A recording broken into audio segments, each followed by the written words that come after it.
All right, we should be live on YouTube now.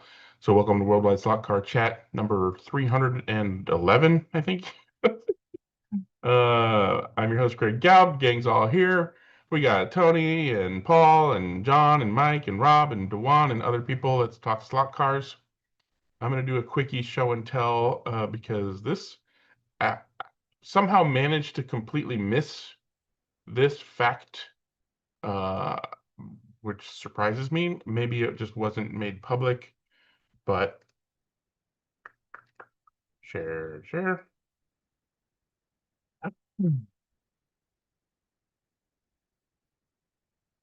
Slotted has a Thingiverse page account, and them sharing 3D files is nothing new, but they've been basically making them, sending them out by email to me. I don't know, presumably the same way to other people. I just finally saw them post a link to this DS style conversion plugin for DS and what they use in Italy. I forget what it's called. And then I went to their Thingiverse page. I'm like, oh well, they've got their tracks there too. They've got the R5 11 and a quarter, and R4 11 and a quarter, and R3 11 and a quarter for you to go download and print. They even uploaded a safety fence to put on their guardrails that's specifically designed to go onto their guardrails. So if you've got a 3D printer and you've been waiting for slotted stuff, wait no more. Go to Thingiverse and look up the slot.it page. So there you go. News you can use. So show and tell time. Does anybody else have any show and tell? Raise your virtual hand, please, and I'll be sure to call on you. Otherwise, be like Mike and wave your real hand. Do you have anything to show and tell today, Mike? You're muted, of course, because I muted everybody. No, I do not actually. Sorry. Okay.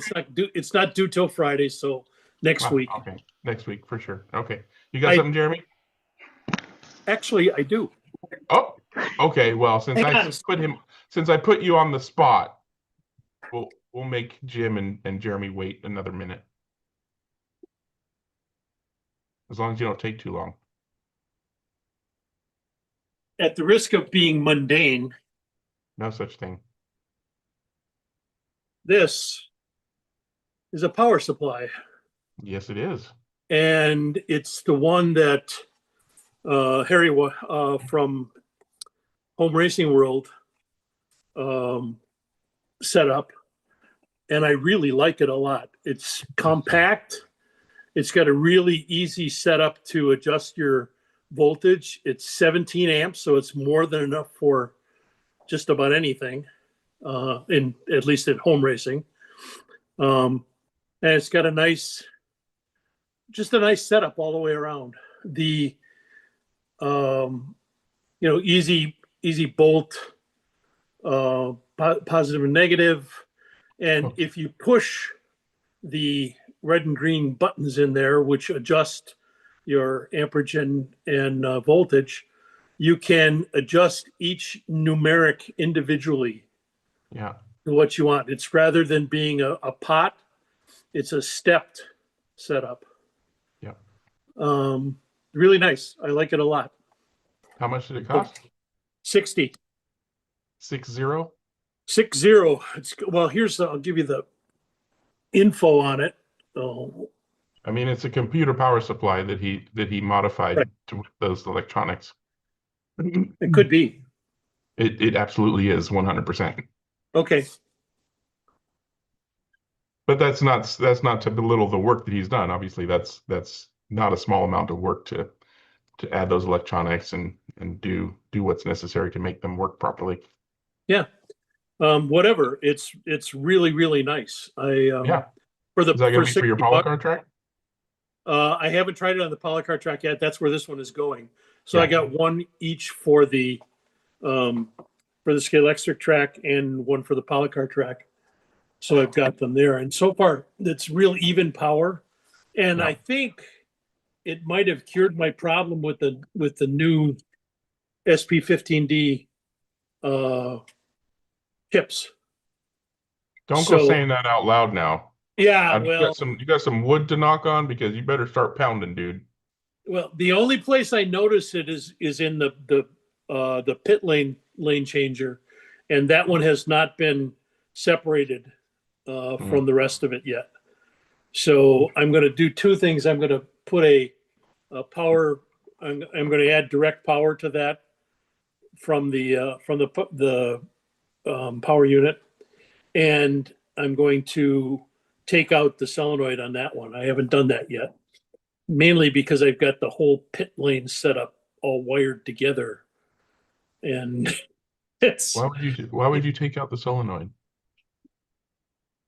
oh, don't remove them. No, remove them from the power to the Oh, okay. track, Yeah. like I Okay. did with the rest of it. And I figured that was weird. I took all of those out separately and tested them, and then put them all back in, and they work fine. And go tell me what the hell happened. I have no idea Yeah. why they didn't work, but now they do. So Well, good what can news. I say? So on my old power supplies, which are much larger, are going to be put uh, in service of the lane changers. Okay. So put it that way. And then I'll have one for my tire truers and that stuff at my desk here. So my mess here, as you know. Yep, as we all have. Yeah, almost all of us. Some of us, like Garth, I think are more organized, but some of us are chaos, and just that's the way we are. I don't know. I don't trust anybody who has things in order in their workshop. There's something wrong. Yeah. They're not Yeah, normal. what they could be spending time doing things productive. Yeah. All right. Good stuff, Mike. Thanks for sharing. Jeremy waved his hand earlier before everybody else got their electronic hands up. What you got, Jeremy? I purchased something new. Fly. The new Fly Classic. Look at With this. the It new actually chassis? comes, yeah, with a new chassis, but it Nice. comes with an actual data sheet Nice. and spare part optional guide with Nice. part numbers and everything. They did everything right. If this is the new Fly, they're going places, No, I can tell you. well, no, it's Scale Auto is what it is. Quiet down. We're calling it Fly. It's sold by Fly. Fly. Anyway, new car, fits the Yeah. old bodies, so good times are ahead for Fly. That's nice. Do you have any of the older Fly 917s to compare? Yeah, yeah. I'll try to get for next week a comparison. Like, I assume you just want to see how the old bodies fit on everything, Exactly. Yeah. Like, did they right? See change if the there's any. interiors at all and stuff like that? Yeah. Well, it looks like the interior. I don't know if you can see it. It looks like it's Lexan with a plastic Yeah. head in. Yeah. So Yeah. I'm sure they had to make some clearance somewhere. Yeah. I'm But if sure I that's look here on the handy parts guide, I'll just pick a separate one up. yeah. That's all I Awesome. got. Please, everybody do that. If you're making new cars, add a data Right? sheet. Everybody. Even Scalextric and Carrera for crying out loud. Sideways, just add a website. That would be nice. Oh, All they right. used to have one. I know. I every time they post on Facebook, I ask them, "Where's your website?" Bring it It's back. getting lost in translation or something. Yeah. Whatever. Okay. All right. Good stuff. Thanks, Jeremy. And Jim, I saw your hand up first. Okay, good morning, everybody. Had a busy week last week. Unfortunately, none of it were actually racing other than a little mini Z racing on Wednesday. But on Thursday, oops, that's the wrong one. Oops, you did it again. Oh, I shared my screen instead of the. There we go. Okay, on Thursday, made a road trip over to Copperopolis, which is right by Angels Camp, about an hour from Motown, hour and a half from me. And the reason for that was the installation of another new track in Northern California. And I'd never seen a track go together before, actually. So it's kind of fun and helped a little bit and watched quite a lot. But it was a challenge for it. This is a Bob Scott track. Bob's put 2 tracks in Northern California last week. This was the first one. And it was kind of a challenge because the driveway is very steep and the track's in the back of his toy hauler. And so he got it down the driveway And there's the track inside in multiple pieces. It's like a big erector set. And when he got it out, start bringing the track pieces, which it's all prefab. This is all pre-built at his shop in Arizona. And just bring the track in. I can't remember, about 10 pieces or so, give or take. And you sit it around, and then you start putting the legs on. The legs are all numbered for where they go because they're unique. Well, not unique, but they're fitted for each particular piece. Screw the legs on, and then start putting pieces together. And so then it just goes together like a big jigsaw puzzle. This is a clone somewhat of the Motown track, or very similar to it layout-wise, but he's running it in the opposite direction, so it's going to be totally different. And here we're getting really close to getting the track together. So we've got almost all the pieces in, and there's the layout. If you're familiar with Motown, Motown's very similar, but the Motown, the donut is round as opposed to having a couple of turns in it, and he's going the opposite direction. So here's a little bit more overall view from where the drivers stand. And great looking track, little punch and squirt, here, here, here, and so forth. So it's going to be a fun track. Yeah. And here's the track builder, Bob Scott, and Stephen Friday, the owner. Stephen is taking the first ceremonial laps on the track. And the track's name is called the House of Doom. And when we got done, we started running laps and getting all the sawdust off of it. And it took about a half an hour or so to get the track, just in a reasonably good running condition because, there's so much dust and everything around. And it'll rubber in great. And we've got a brand new track in Northern California. And here is the track owner. And Bob Scott is the builder. If you don't know Bob Scott, he is in the Phoenix area. And he's built hundreds of tracks. He's very famous for building Mini Kings that will go in a garage. And the other track that he put in the next day over in the Bay Area was a Mini King. So he's been to Northern California 3 or 4 times in the last year or two, putting in tracks and working on tracks for other people. So we've got a brand new track in Northern California.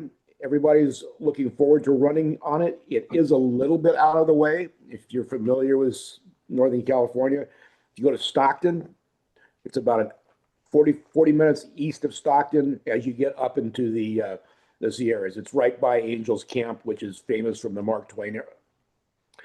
So that's it. That was Thursday, and that was pretty much all day because I got there at 10:45. The track went together. We were running around 2:30. Before you move on, there's probably a couple of questions. My question is, if you're privy to this information, about how much did that track cost him, or do you know how much the Mini King costs? Please don't quote or anything like that. Yeah. The ballpark, I think, is 10 to 12,000. That's not bad. And if you figure in he delivered it and set it up, so I don't know how, obviously that costs extra if he's not going to ship it. He's delivered tracks all over the country. Yeah. So you can get a hold of him easily on Facebook if you're interested in a track like that. But I think that's the rough ballpark. I'm guessing plus delivery. He supplied everything. He brought the power supply, so that was included, obviously in the price. So that the price will vary depending on what you need. Steven supplied his own computer. But it was turnkey. You just once you got the track built, you plug the power supply in, plug the computer in. It's all wired for the relays are all wired. It's literally ready to go within 10 minutes of it being assembled. Nice. That's really a small price to pay to motivate yourself to clean out your garage. Yeah, that's true. And this track, I think it's 10 by 18 or 10. It's roughly the size of a half a garage. A lot of them are 8 by 16, so they're a little bit narrow, so you can still put a car in. So I don't think you can get a car in now because this one's 10 feet wide, I believe, plus a couple feet on the left side to walk behind, and then you see the storage there on the right. So he's not going to be putting cars in this garage. Do you know what the line spacing was? Go ahead, Dwight. Do you know what the lane spacing? Yeah. So do you know what the lane spacing was? It's like 4-inch. I think it's 4.5. It's 24 scale. I think it's 4.5. I'm not sure if it was a narrow 24th, but it is set up to run 24 scale on. Yeah, I know he uses TrackMate as the primary race management. But is there? I probably should ask this to Bob. Does he have an option of having it run both directions? I wonder if You that's can do that. possible. Yeah, you can do that. Because Yeah. Stephen asked him that question on that day because the Motown track that it's based on goes the opposite direction. So he's thinking about going the same direction as Motown, left to right down the straightaway to do some practicing, but he wants to run it the other direction for racing. So yeah, he can definitely do that. And I mean, you could do that on any track just by reversing the polarity. Right. Some Right. tracks, though, the way they're wired will only, and not all, but some tracks I know are wired such that they only count in one direction. That's what I was gonna say. Dead strip. Yeah, I'm pretty sure this one will count both ways. I think Bob said that. But Yeah. that's the only issue. You can run any track backwards, but some tracks, the way they're wired, may not count in the opposite, in the reverse direction. Yeah, the dead strip might prohibit the directions. I wonder if you could do a dead strip and have a LED as an option to switch over. Huh, Sure, anyway. I'm sure you could. You'd have a light bridge if you want, both. Yeah. And then a couple You of said- tracks in California have dual dead strips, so you can have pit stops. So if you have two dead strips about 2 feet apart, Between then the computer can compare that. So when the computer calls for a pit stop, you come into that middle area stop, between the two dead strips, stop, and when you stop, the computer knows you're not moving because you're stopped in the dead strip. You haven't gone from 1 to 2, and it starts your pit stop. So there are some tracks that have that. This one does not. So You said that was in Copperopolis? yes, Aren't they famous for their silver mines? I've never been there before. I'm just kidding. Just kidding, of course. Yeah, they're about. I think it's just a few miles from Angels Camp, and a lot of people know where Angels Camp is from Mark Twain or have heard of it. That name just sounded funny, like Copperopolis. 1812 name, stuck. It's right as you go up into the foothills, leaving the main freeway in Stockton. It's just a straight stretch all the way up. 50. It's a 2-lane road that 60 miles an hour all the way up. So like another track that we go to, Grizzly Flat, which is a windy road for 25 miles. So it's easy to get to. It's just a little bit, it's a good distance, about an hour and a half from my house. Any other questions on the track? Okay, so that wasn't enough. So didn't do much Friday. Saturday, I had lunch with a buddy of mine. Nice. We went to a high-class place. We went to Denny's, as you can see behind my head. So I had a great visit with Courtney. He was out with the Luke Bryan tour, driving one of the tour things or whatever, And so we got together and had lunch at Denny's and had a great time reminiscing. And we kind of knew it, but we had a lot of mutual friends in the 80s and 90s because we both raced RC cars, but in different parts of the country. And we knew a lot of the same people and kind of raced for the same team, Delta, in the 80s and 90s. So a lot of people that he knows, I know, and so forth. So it was great catching up, and couldn't have done that without Worldwide Slot Car Chat and meeting all these people online. Yeah, but hold on. How do we know that's not AI? You don't. Do this. You don't, but you just have to take my word for it. If it was AI, I would have cleaned up my beard a whole lot. Trust me. Which I did today. If you saw it. And then after that wasn't enough for the weekend. And I can save this for Club Corner, but I didn't go. But if there's nobody on the chat that is going to talk about it, I will later in Club Corner. But there was a huge race in Ohio, which some of the guys from NorCal went out to. 90-some entries. I think they had 92 or 93 paid entries. Not everybody showed up. So I think there's like 85 or 86 that actually raced. But a huge race in Ohio. So I can either save that or go ahead right now. Whatever you want, Greg. And save it for Club Corner. Okay, sounds good. All right, John, what you got? Okay, so just I haven't been showing stuff lately because I haven't been in the workshop. But I thought I would first of all do a little bit of a rewind here and share. I don't know if you remember this car that I bought for a whopping $5. That's a diecast, right? No. It's actually the Lindbergh MGA. And hang on, let me just see if I can. Oh, hang on. What is it doing here?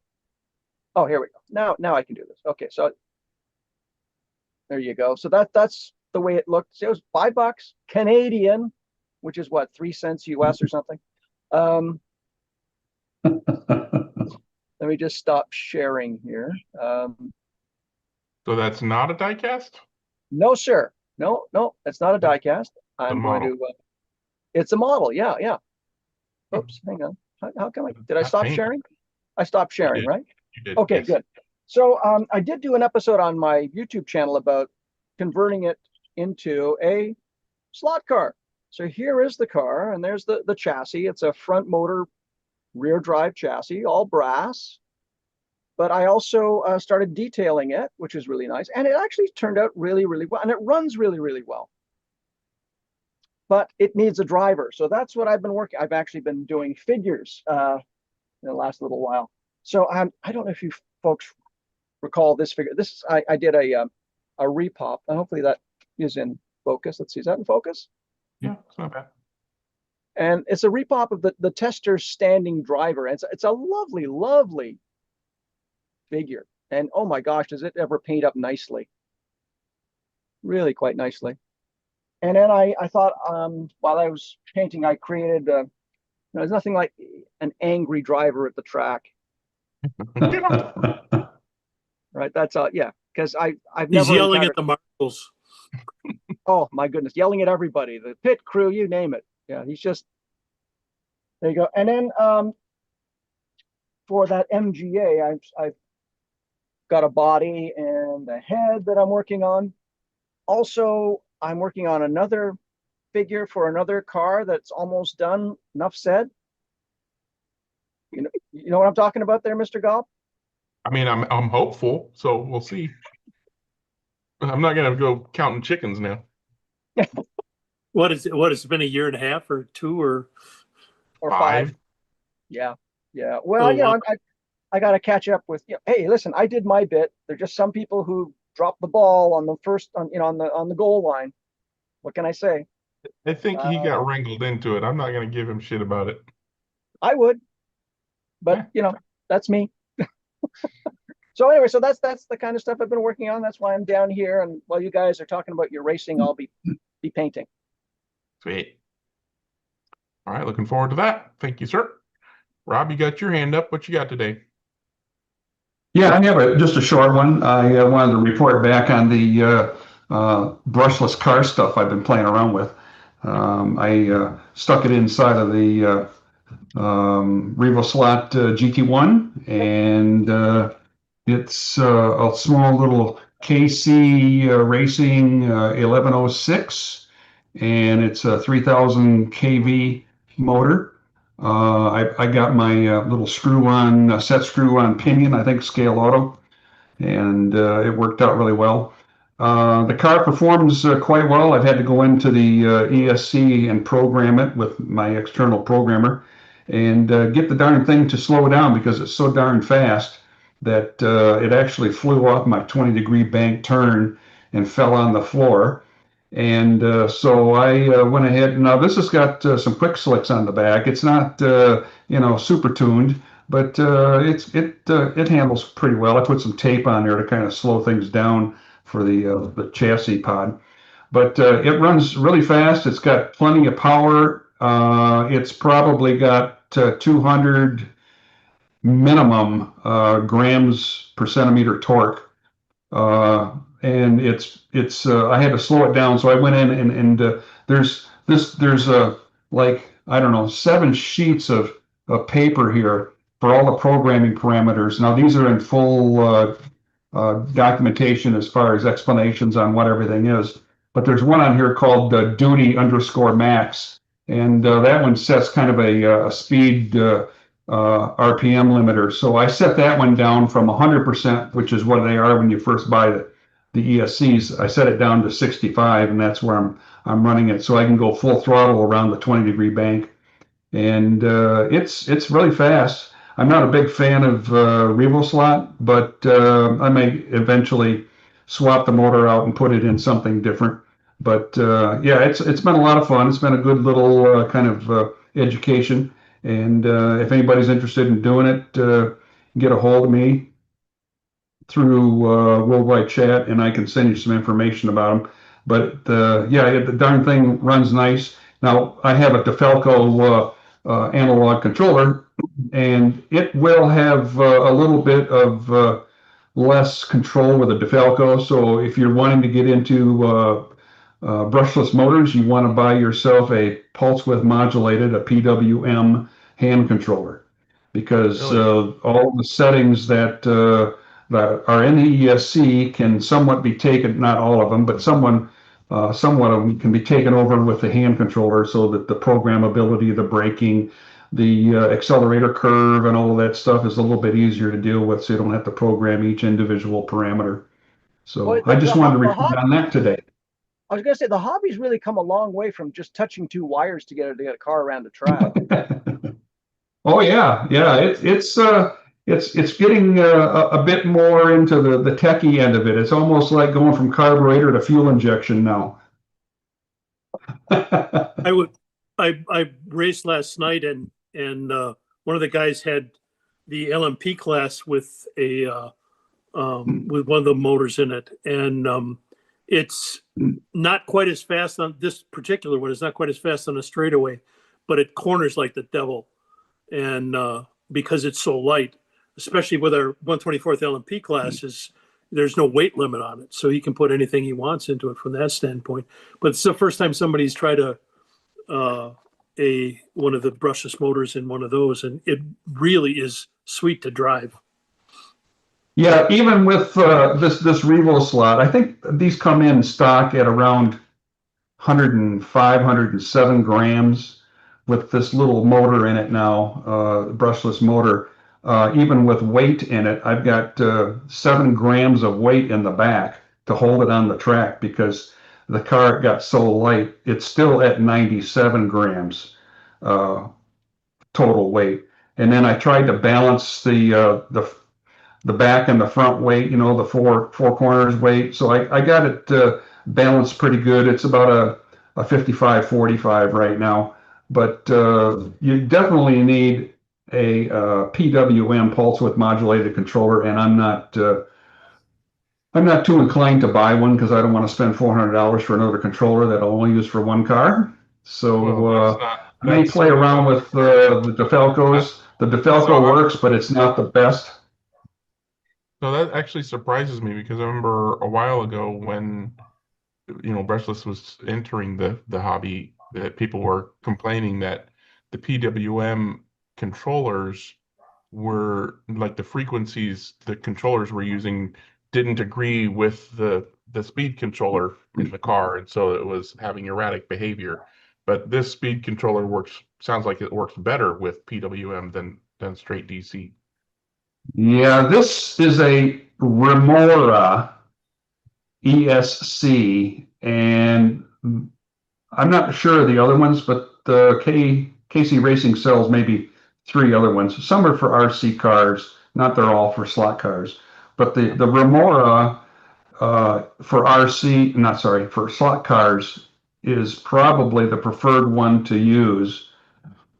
It's so small. It's kind of the firmware in it's been programmed to work with slot cars as well, and it's a nice controller. Or a nice ESC, and a friend of mine is setting up I think a hypercar NSR with a lot larger motor, a 6500, and I think he's still using a Remora, and he's got some kind of a PWM.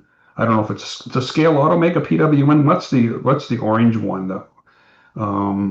Can't remember, but anyways, he swears by the PWM. Says if you want to really get it to go well, you need a PWM controller. So I go, yeah, okay, thanks for the info, but I don't think I'm going to spend that kind of money for one car again. But it's not that kind of money though. You're thinking DeFalco money. It's not necessarily DeFalco money. The slotted controller, which might be the one that you're thinking of, is PWM. and that's like less than $200 with a cartridge.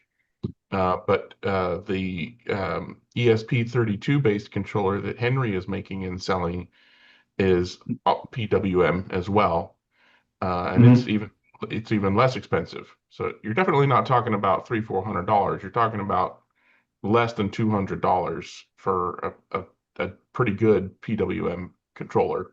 And I'm sure there's other options out there that I'm just not aware of. But yeah, I mean, Well, if it's working okay with your DeFalco, enough for you to, enjoy playing with it, then yeah, there's no reason to get another controller. yeah, I'm going to turn down the minimum throttle setting on it because as soon as you pull and break the throttle on the Falco controller, it would be running probably around 2,000 RPM. So I changed that. I got it down to number 5, and now when I pull the controller, it's similar to a brush car, and it seems to work well. The the braking on it, if I go down the straightaway and let off the braking, it will brake, but it's not adjustable through the controller, and it's like a brush motor is. It's really adaptable to the knob controller on the DeFalco 302s, but this brushless does not respond at all or very minimal changes on the knob settings. So yeah, if the prices on those controllers are down near a DeFalco price for a 302, then yeah, the possibility is that I might get into it a little bit deeper. Yeah, definitely take a look at the slotted controller and the H and B controller. I think Alan will have some at 132 slot car. But you might have to Okay. call him on the phone and say, "Hey, do you have the H and B controller or not?" The slotted controller does not work. DS controller is pulse width modulation also, but I've yet to find a. What are you doing to the? I've yet to see a pulse width modulation controller that will even work with a brushless. What are you doing to it to make it work? Apparently, it's the ESC that does all the work. Yeah, the braking on a brushless motor with a DeFalco controller, the DeFalco, as soon as you let off a trigger, is going to short the track leads out and put amount of current drag on the motor, kind of like a generator. But when you cut the power and hit braking on a brushless motor, you're cutting power to the ESC, which then does nothing. So there might be a little bit of leftover onboard capacitance power left to slow the car down a little bit, but it's not like a brush motor at all. No, my question is, when I did the research on this a couple of years ago, and granted it's 2 years ago, pulse width modulation controllers would literally not work with brushless motors. They'd be on or off. And so something has had to change, and I guess that's my question. That's why I brought up that's why I asked the same question because that's what I remember as well. And Bob in the chat is saying that the SCP-3 doesn't work with brushless or nor does the DS. So my guess is that the ESC that Bob is using. Well, I mean, whoever told you that PWM controllers work better, I assume, has a PWM controller and uses that same ESC and motor, right, Bob? Yes, that's correct, Greg. Okay, so it's probably got more to do with the ESC than it does with brushless per se, and that makes sense since the beginning it was all about getting the right ESC to work for slot cars. I thought Rob was using a different chip controller for it. What's the main board you use? You mean the main ESC? Oh, Yeah. the on your DeFalco, right? No. In your car, there's like a little board that controls the motor. Yeah, that's the ESC. What's that board you're using compared to what they were using a few years ago? Yeah. Well, it's a Remora, REMORA 1.2, sold by KC Racing. I think it's a kind of an open source firmware, but the firmware they install in it probably has a bit more control for slot car stuff. And the fellow that I've been playing around with for many years on different things, he is the one that suggested to get the Remora because it is programmable with the Wi-Fi link programmer, and you can go in and set up quite a bit of stuff. And he knows his stuff. He's an old-time RC car competitive racer from years ago, and he's done a lot of stuff. So he knows his electronic speed controllers and different things. And this particular car runs okay. It's a bit controllable, but he says it'll perform much better if I get a different hand controller.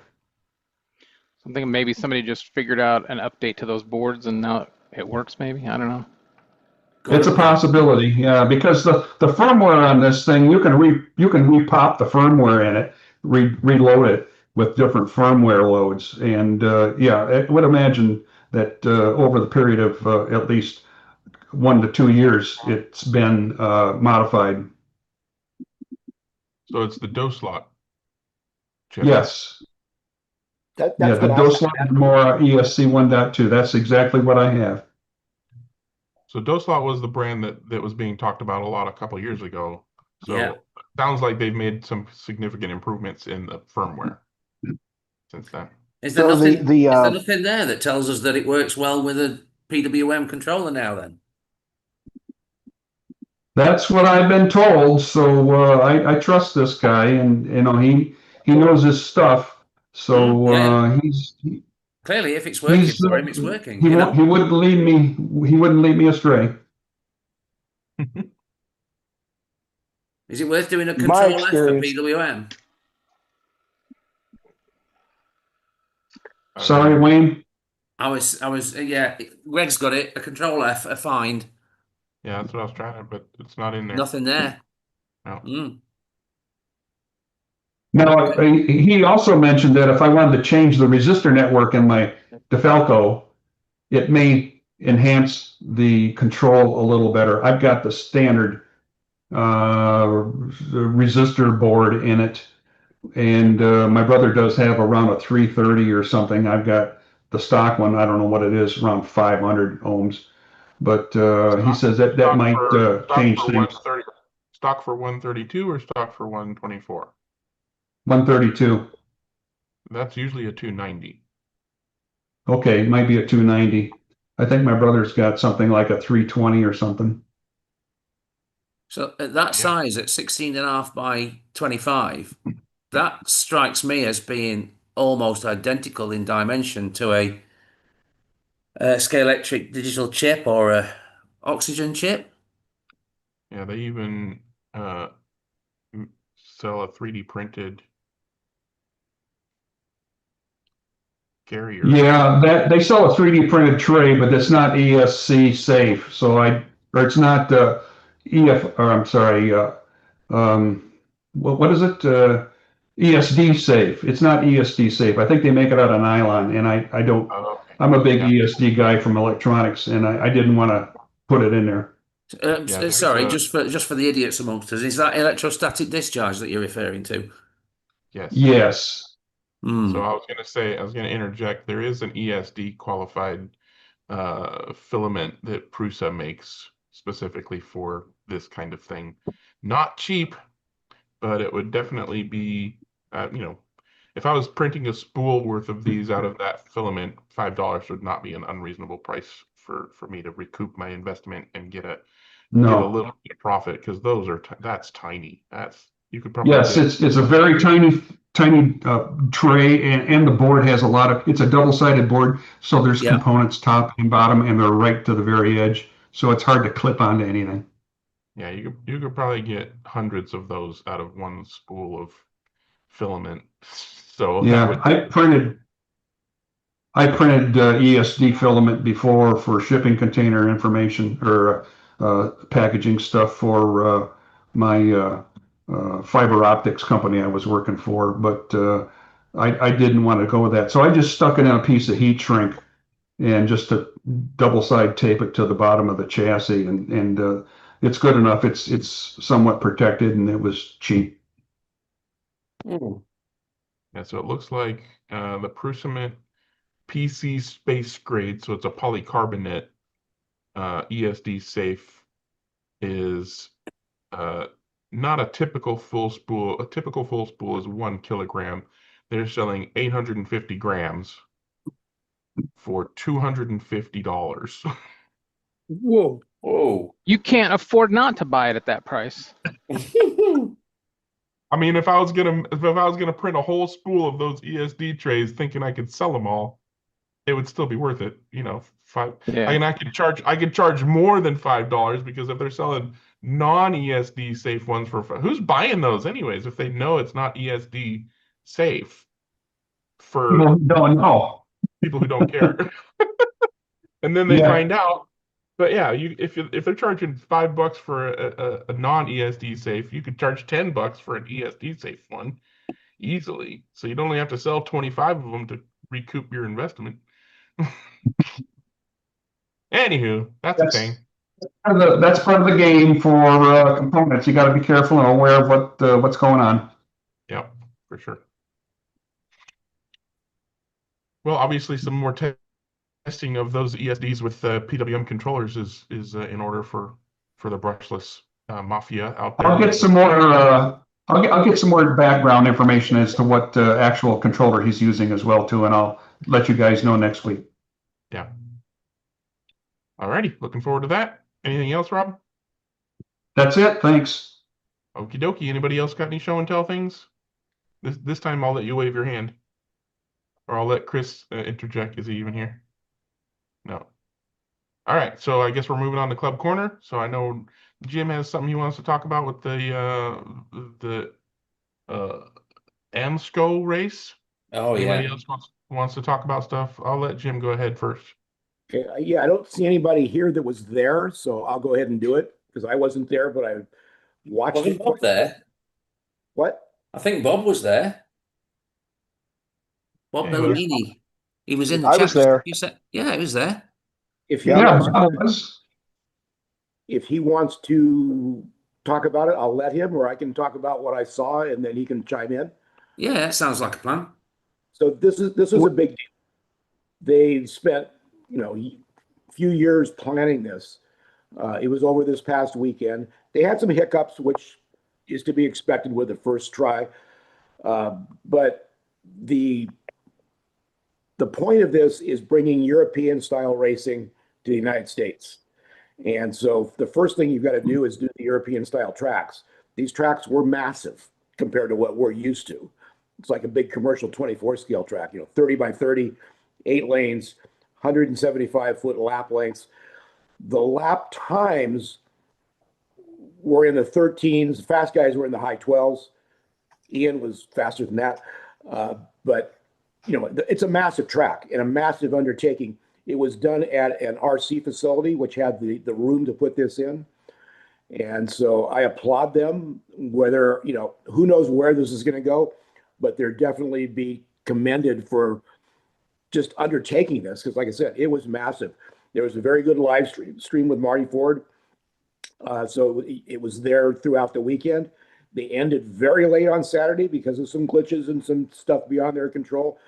It was designed for the West Coast people because I think the race started the A main started about 10 o'clock our time, which is 1 o'clock there.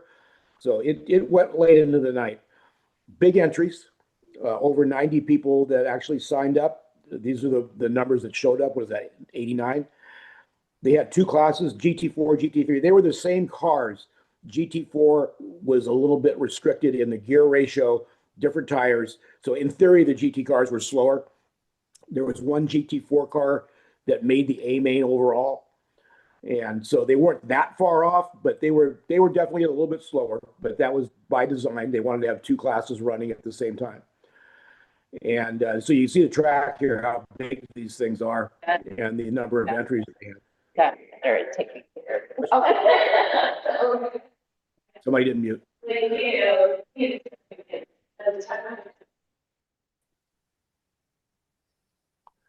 And then the main thing that I saw was the total. I shouldn't say this. I'm bragging on my friends, but it was a very dominant display by Ian and Braden. Chris Radisich, who's a 24 scale racer.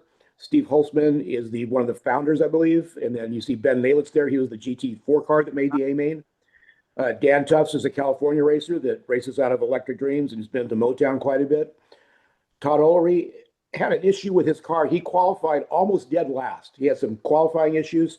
He was in the very first qualifying heat, and he made the semi, and he missed the A main by half a lap, transferring to the A main, so he finished ninth. So I'm sure had he not had those early issues, he probably would have been in the A, but you never know. Qualifying was interesting because they used both tracks. So essentially, qualifying was 3 minutes on 16 lanes. Then the semis were on one track, and then the top 32 went to the semis. Semis were on one track, and the A main were on the same track. So after the heats were over, they only used the one track. But like I said, our Motown guys did pretty good. Shout out to Braden and Ian. Ian, quite frankly, if you watched, he dominated the race. He was significantly faster. He was the only car in qualifying. There was a couple cars that ran 7.99 on their fast lap. Ian had 6 laps under 7.8. So I need to talk to him one of these days this week and get some of his feedback. But quite honestly, in my opinion, he dominated the race, and as he's done out here. So that was my take of it. Great event. Great. I watched a lot of it live streamed. And it was on pretty much everything from qualifying through the mains were on live, and it did go late if you're on the East Coast because they had some delays. But hats off to AMSCO. See what they do coming up. They've got an endurance race coming up in August, which is going to be similar, but it's going to be a team event. So we'll see what they do going forward for next year and so on. So just again, hats off to them. And if I didn't say, this is 8-lane plastic track. It's put up, not literally, but basically the day before or a few days before. So nobody has been on that layout. It's a brand new layout. They showed the layout about a week before the event, so you knew what it looked like, but nobody had ever been on that layout until they got there. Another thing they do, the European style, you know what the tire is, so you can practice with your car with that tire. But when you go to tech, you bring your car to tech without tires, because you get a brand new set of tires out of the bag or whatever, and you put those tires on your car. So the first time those tires have been on the track are when you go out to qualify. In theory, takes the whole tire issue, truing, gluing, massaging, black magic, whatever you want to call it. In theory, it takes all of that out. And so everybody's running on almost not literally the same tire, but the same type of tire out of the box. And so it's trying to take that factor out of it. And you can do that on a plastic track. You can't do it on wood. We've tried it on wood on our tracks. The tires just come off the wheels. So this is, again, the European style of racing, which is extremely popular over there. So we'll see how it goes. Obviously, that was the first event was a success, and we'll see how it goes from going forward. You want to add some stuff, Bob?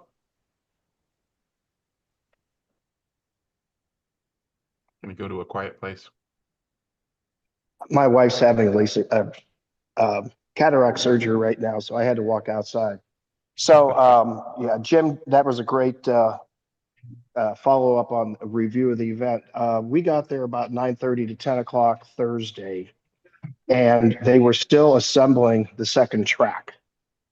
The guys really pulled together. Thursday night, we didn't get out of there till almost 10 o'clock with practice. I feel really bad for Todd. He did have a really bad race. He and I made it into the first heat of the semifinals. I was amazed I made it there, but I finished I was in the 32nd spot, and I made the semifinals, and my ultimate finish was 29th. And I was racing with Todd, and he was doing great. And I let him pass me a few times because I didn't want to knock him off because he's a better driver than me. But it was a really great event. We had a great time, and I'm trying to think. One of the guys from California was like, I would do this again. This racing on plastic track was really a great experience, and he liked the format and everything. I think it was, can't remember.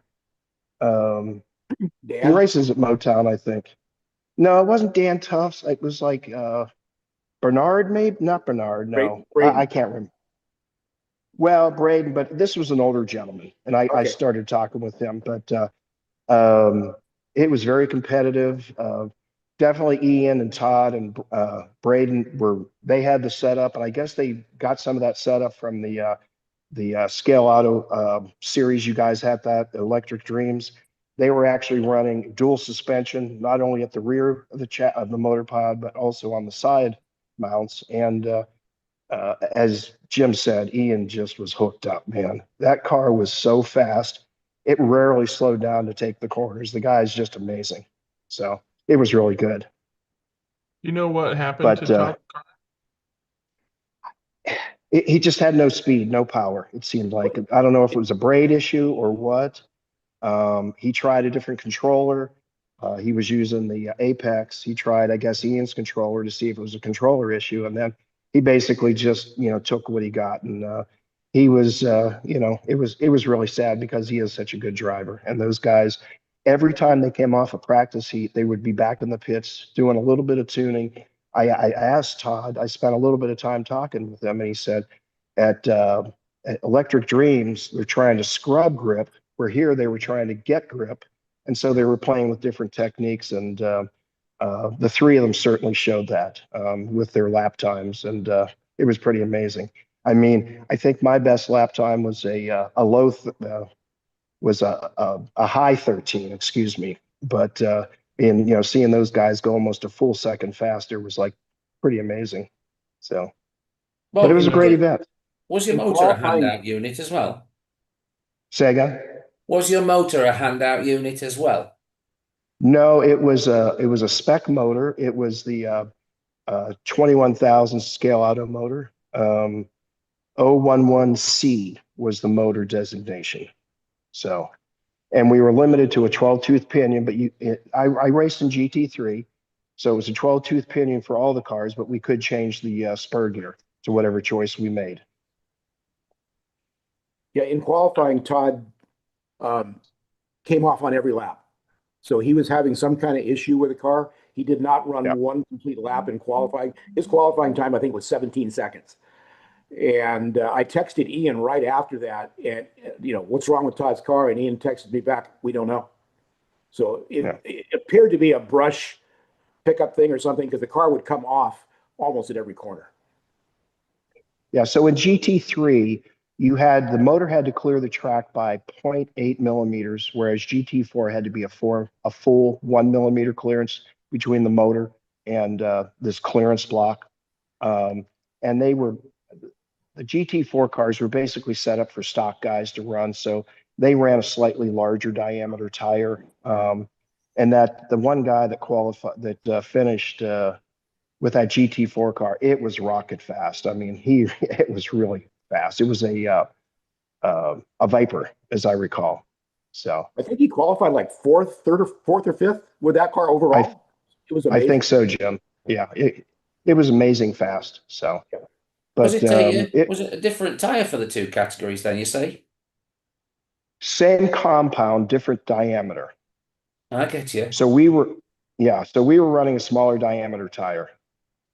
They were scale auto AS20s, were they not? Yes, correct. Yeah, we were running like 19 and a half by 10s, and they were running like 20 by 10s or something of such. So. And did you have choice over your wheel? You did, yes. I was running a 16 and a half millimeter wheel, which allowed that tire to give me a more surface area. So it worked out better.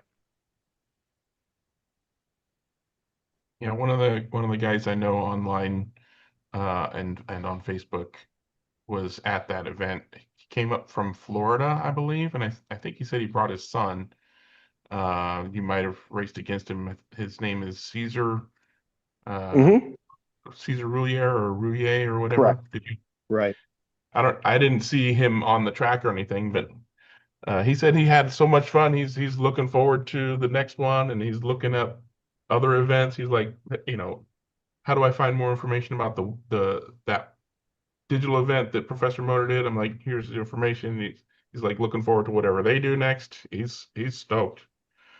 Yeah, we chatted quite a bit before the finals on Saturday. He was asking me about the firmware upgrades to the slotted controller, and also he was asking me about my Silage controller, which I used exclusively for the race. So yeah, but To give you an idea back how to popular, I'm sorry, go ahead. I just wanted to comment on what Rob was saying about brushless. I have the Velocity motor and controller that Greg Kessler sells, and neither the DS or the slotted controller would work with that ESC. It was basically an on-off switch. The DS controller, with its incredible curve capabilities, it does work quite well. It's also that's a PWM controller, correct, Greg? The Silage? oh, the You Solages, don't yeah, know. for sure. Okay. Yeah, Silages.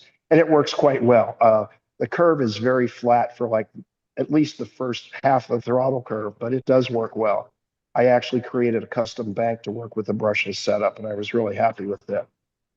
So, what was the question Rob, someone had? yep. Jim. Oh, just to give you an idea on the scope of this race, here's where people came from. So they came from all over the country. Yeah. Yeah, absolutely. Yeah, and the regarding the brushless thing, the H&B controller has a PWM frequency adjustment. So if you're using it with another ESC than the one that Rob was talking about, you can tweak the PWM frequency to try to get one that works better with whatever ESC you're using. Fantastic controller, so definitely worth looking at. Mhm. Yeah, anybody else have any questions or comments on the AMSCO race? All right, moving on. Mike, what would you like to talk about? Well, we had a race, and as I said earlier, I think I separated out the lane changers with a different power supply, and I seem to have more even power doing that, which makes sense. And we raced. Oh, let me get my pictures up. I have pictures. Oh, shit. Let me see.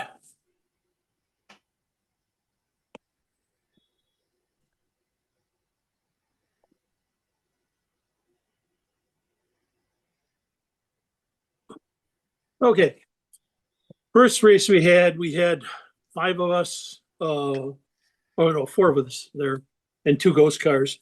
And this was the first outing for the Mazda 767B from Slotted in Group C. And that thing is a rocket.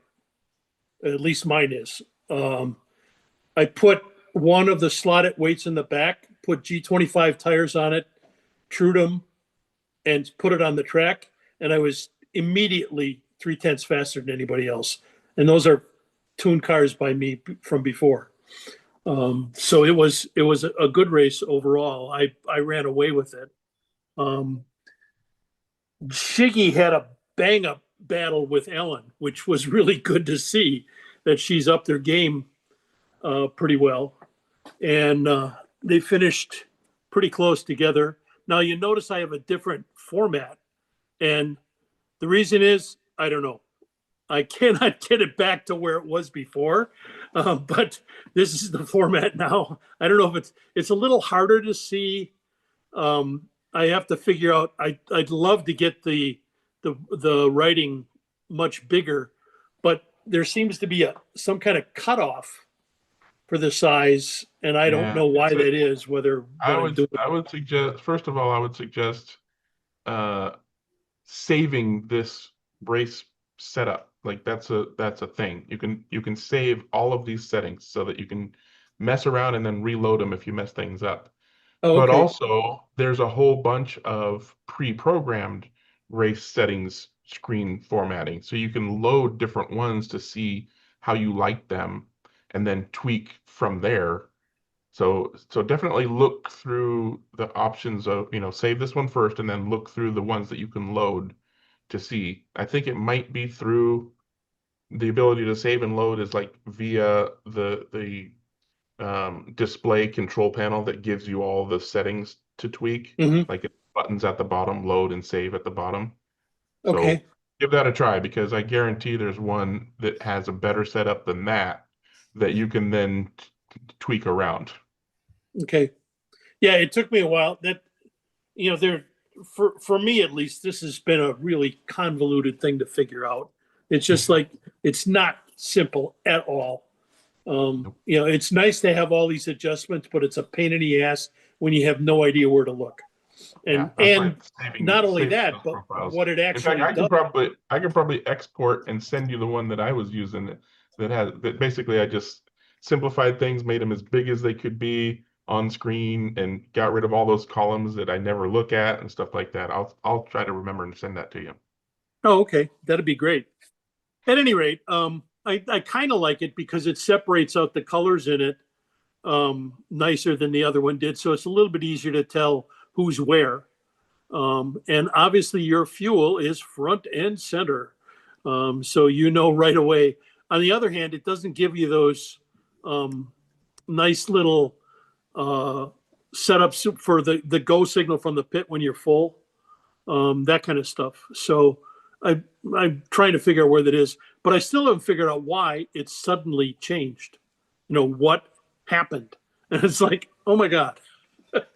So at any rate, as you can see here, I won by quite a few laps over Shiggy, but you can see that Shiggy and Ellen were pretty close, real close in there. So that was good to see that they're starting to get a little bit better at it and figure it out. So then the Jason and Ellen left, and Shiggy and I did a group 5 race, and that was much closer. You can see there in between that I changed the format a little bit. I got a little bigger numbers, and putts with it a little bit as I was going along. So that was pretty much fun. We had a really good battle. It went back and forth and back and forth. And I think I put up the no, missed that.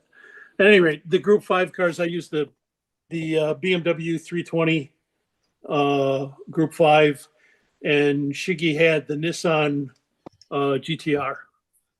So just the two of us, and we used 3 ghost cars with lane changing all the time, just random lane changes. So that made life really interesting, of course. So it was good fun. We had a great time. And then last night, I did a 124th race with the group in Malaga, and it was an interesting race for a number of reasons, for me at least. But the worst part of it is that the kids were there, and that's a good thing, but it's a bad thing because when you've got 8-year-old siblings running hand in hand, and I love to have them there, but oh my God, the crashes are it was really a crapshoot. And at the track, there's 3 guys, Walt, who owns the track and the rents the place out, and Shiggy and Hillbilly are the perennial top 3 in most of that time. And then there's another group of us, 3 or 4 guys that's in the middle. And in this case, I had more than my share of offs, it seemed like. They were spread out, I'm sure, but it seemed like I was into trouble with the kids more than I should have been. And I was down 4 laps on the last rotation that I went into. And I was in white, which is the outside lanes on the main, the fast corners, and the inside lanes on the really, really tight ones. And it's white and red are the most inside one is the red, are the toughest lanes to work. And for some reason, I do pretty well on them. In this case, I had my fastest lap in white, and I gained 3.5 laps on Hillbilly, and I finished exactly 1 lap behind him. If it wouldn't have been for crashes, if shoulda, coulda, that kind of stuff. So I was really kind of chuffed at that I was best of the rest and that close to the top three, and they didn't have any major problems. Sometimes I'll beat some of the top three if they have trouble, but most often just on driving ability I'm a little bit behind. I think though my motor started to die at the end there because Walt mentioned afterwards that during the latter part of the race, he was pulling me on the straight much more than he was in the beginning. So more than likely there was something going on there, and it's time for a motor change. So I think we should go to brushless motors, to be honest. That way I could eliminate that problem of having to change motors all the time. So anyway, that was good fun, and I enjoyed it. That's all I got. All righty. Oh, I did pull up PC Lap Counter real quick, so just show you where that is. Whoop, not that one. There we go. So if you go to, of course, now it's in the freaking way. You go to settings and display, then it pops up the little display box. And then down here at the bottom, click open, and then it'll go to a folder full of saved ones. And every time you open it, it changes, right? So if you've got some names and laps on there, then you'll see all the information change. It even has a couple designed specifically for oxygen. Oh, cool.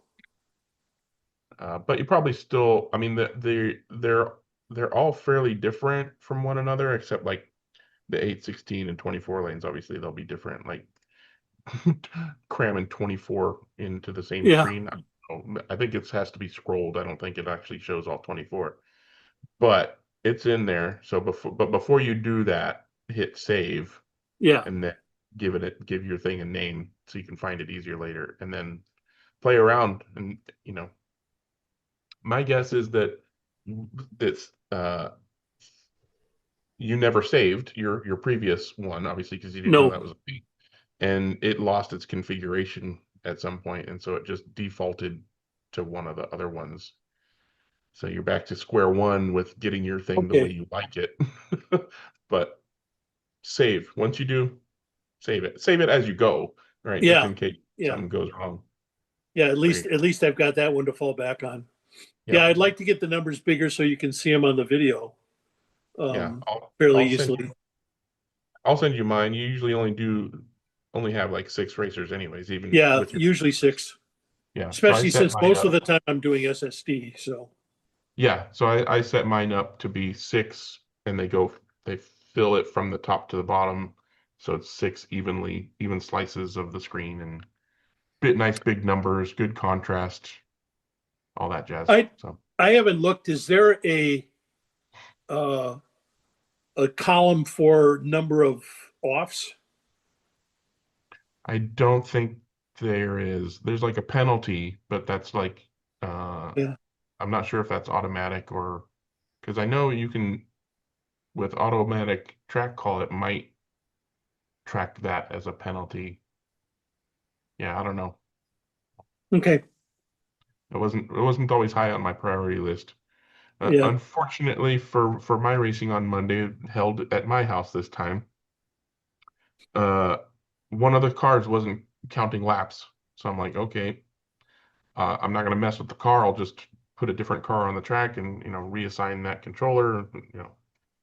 And for whatever reason, I just could not get a new car paired. Like the controller was not playing nicely with me for some reason. So I'm like, fuck it. We'll just do analog IROC racing.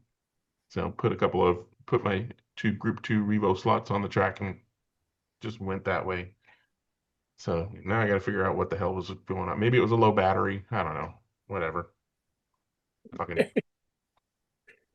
Anywho, so well, here's hoping.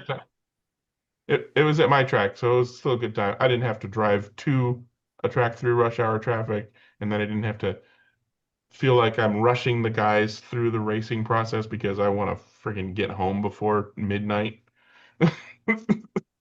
All I had to do was open the doors and then shut the doors. That's the best way. It's the best way. Yeah. That's what I do with mine. I just come up here, shut everything out, then go back down. Yep. All right. So you're all done, Mike? Yeah. Okay. Yep. And Rob, put Well, his thanks hand for back that up. info, by the way. Yeah, and don't hesitate to remind me to go get that file because it's on the track computer, so I got to go fire it up and then save it and transfer it and stuff like that. So Okay. Thank you. yep, yep. All right, Rob, what you got? You gotta unmute yourself. You're still muted, dude.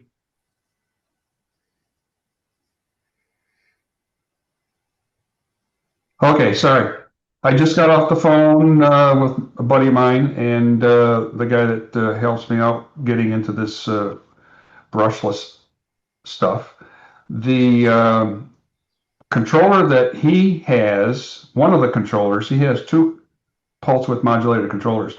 The first one is a slotted SCP-3, and he says it does work, but you need you want to buy the high current model accessory, of which I think is a plug-in for the bottom of the handle, so it can handle 20 amps of current and 40 amps in rush. And because these brushless motors obviously are going to draw on punch a hell of a lot more current than a brush motor.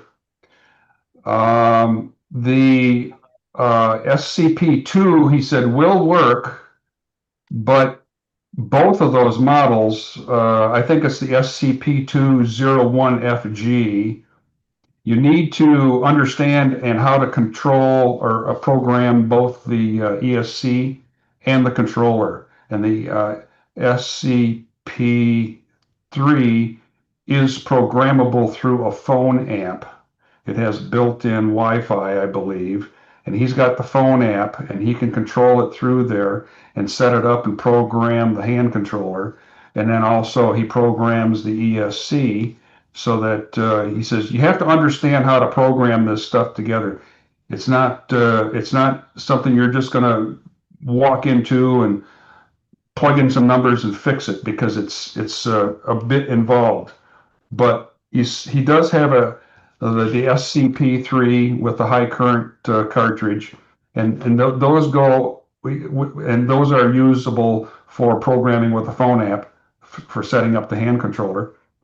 And those go for I just want to I think interject a around little three. bit here, Bob. Sorry to interrupt you, but one could say I'm familiar with the SCP controllers, and I think he's overselling the ability to configure the controller via the app, because basically the only thing you can configure on the controller via the app is whether the brake knob is two-sided or uses its entire sweep for linear brakes.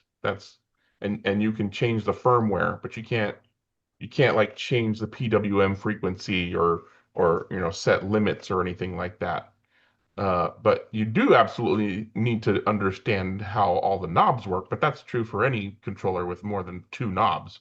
You've got Absolutely, yeah. yeah, so you do need to understand the controller itself, but as far as programming anything, that's pretty much all going to be on the ESC side of things. Okay, so that's what he tells me. Now, this is a kind of guy that I wouldn't put it past him that has special firmware in the controller. I don't know. I'm just saying That's absolutely not a thing. Not well, with him it could be. So I'm just saying this is what he told me. I'm not in depth of what's going on with this all yet, but I'm just saying what he told me. Okay, so let's say that the slotted hand controller, the programming is very minimal and may not affect it at all. But you have to understand how to set up the ESC. The Remora ESC through KC Racing is programmable. It does have the connector on it, so you can program it and hook it up a wire for the external programming. The Mid-America Remora, there is no header on it, so you can't program it, but you can program it if you know how to hook it up and get access to it. The other program, or the other hand controller he just got it a little while ago from France. It cost him $1,200 to ship it to the USA for what's the other stuff? Uh, for shipping, obviously, but also for tariffs and everything else. So he spent $1,200 to get it to the USA. He doesn't know what the model is or the manufacturer. It's just new to him. But it's high current and can control up to 50 amps with I don't know 100 amps burst, and it's real expensive. And he just got it from France. It's a PWM controller. He says the standard one is about 700 euros. But this is so he's got two of them. He's got the slotted and this other one from France. But anyway, that's what I was talking to him about. I'll get more information as things progress and I get into it. But I just wanted to add that for today and just let you know what I found out. So that's it for now. Yeah, ask him if he did do custom firmware, because that he would have had to reverse engineer the protocol and do all kinds of hacking to open it up, because it's not open source. It's not an ESP. It's not it's not. He would have to do some serious firmware electronics hacking to get custom firmware on there. Yeah, well, I wouldn't put And it so, past him. He's the kind of guy that's that what I'm saying. If he did, I want in on that. Tell him to share it. Tell him to share it. So, yeah, he works for an aerospace manufacturer, that's very well known. But him and I worked together for about 3-4 years here in Michigan. But since I retired, he moved on, and he's into this stuff very big and very deep. And he's the one of the guys that was modified his 3D printer, his Bamboo Labs to print Peak. And so he's into a lot of this stuff, and he's way out of my wheelhouse. So he's a good reference and a good friend, and he just kind of helps out wherever he can, and I do appreciate it. yeah, sounds like he might very well be capable of doing that. So I want tell him to hook a dude up. I will. I'll get more information and I'll pass it along as I get it in. So Okay. we'll try to get everybody kind of playing around with some brushless here in the future, hopefully. Yeah. All right. Thanks for the update. Anybody else got any racing they want to talk about? I guess we can, if not, we can move on to whatever else anybody wants to talk about, as long as it's slot car related. Did we all see the HO cars on the Carrera track on Facebook? Sorry. What? On full size Carrera track? I mean, they work because the rails are far enough apart for HO cars to. Yeah, no, I caught a video clip. It was published on Facebook, and it was 64 scale HO cars. They weren't high end ones. They weren't overly, they weren't Speed Race Moron type cars. They were pretty relatively slow looking for HO cars, and they were all the same thing. But they put braids where the pickup would be, and they were running them around on Carrera track. They looked really competent. They looked like they weren't. They just looked like there were loads and loads of space because it's Carrera track. There were loads, and so you could fit two cars between each one of them when they were lined up on the grid. I just saw it and I thought that's interesting. That's fun. I wondered if the guys had said I can't tell you exactly where it was, but yeah, Carrera track with HO cars. I don't know what tires they were running, but it was all working wonderfully. There was about 4 of them having fun with it. I just thought, I know that Jim Cunningham's been on the chat before and said that he's done it. He's done similar things with putting braids on HO cars, but I'd never seen it in action. But this video clip was hanging around on Facebook. Let's see if I can find it. But since you seem to not be aware, the Scalextric Micro cars have braids rather than shoes. Oh yeah, yeah. I've got some Carrera 64 scale stuff. I've got a little basic layout that runs on two battery cells, runs on 3.5 volts, I think, or around about 3 volts. And those cars will run on scale electric, but I say they will run on. I had to adapt them to thin down the guide plate because the guide was so wide. And I managed to get those around my Scalextric track, but because the Scalextric runs at 12 volt and they're designed to run it on two battery cells, might be two, might be four. They were lightning fast, uncontrollably fast, because we were giving them double the voltage that they were made for. Scared to burn them out, quite honestly. Yeah. But they would go. Trying to find that video. If you find that video, definitely. I'll have a little look for it. Yeah. I can't find my car, but somebody used to sell an adapter for HO cars that would let it run on 1/32 scale track. It was like a little piece of plastic that you took the pin out, put this in. It was like made of Daryl. I was like, yeah, it was like something like that. HO Race Pro, Ed Bianchi made There you go. The slide guide, which basically you would put you would run wire and the wire itself strip the insulation obviously, and the wire would be the braids, and then the other end connects to the contacts for the motor.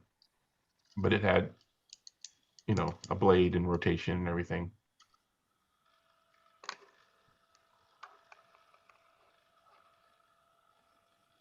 But yeah, that'd be funny to see a bunch of HO cars. I did find a video of some guys running HO scaled tractor trailers on a 4-lane Carrera track, which looked as ridiculous as you would think it would, but they certainly worked just fine.